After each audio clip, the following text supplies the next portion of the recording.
For me, the most amazing experience is being able to give somebody a flavor they've never had before that's new and kind of opens their mind. When I feel like I've had the best success, when they have that new flavor, but yet it brings back a memory somehow. And you see that you're opening up something in a person. I think being able to put that into a bottle is really special for us. When I started teaching myself about the distillation process, I was really surprised that so many of the brands that I thought of as very high quality were actually just buying in factory-made ethanol, flavoring it a little bit, often with artificial flavors, and then redistilling it in a sense. To me, that wasn't the way that I wanted to make anything. Starting from the beginning, I think the Koji process is one of the most important ones that we do. The really beautiful floral, sweet flavors that the Koji brings gives us a very strong backbone to our spirit and pairs very well with the Belgian Cézanne yeast that we use.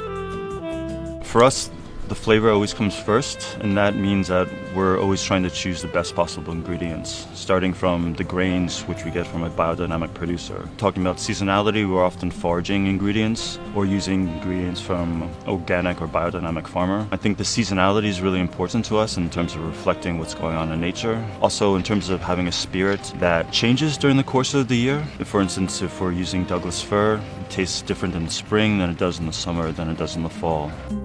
The idea that spirits don't have vintages, I think, is very strange. I mean, it would be great if people could talk about the 2017 vintage versus the 2018 or the 2019. That's really exciting. And to have that showcased in our spirit, I think, is just a more honest way of approaching things.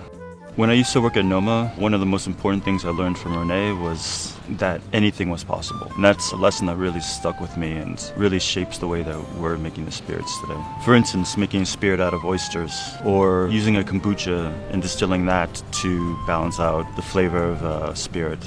Working as a chef, we spend so much time creating these beautiful flavors and perfect experiences in a restaurant, but it's this evanescent experience, kind of like the theater, where it's something that you can only have in a single time and place and then it's gone. What I think is really special about what we're doing is we're trying to create those same kind of flavors, but being able to put it in a bottle, and then you have something that you can hand and give to a friend and share that experience with someone.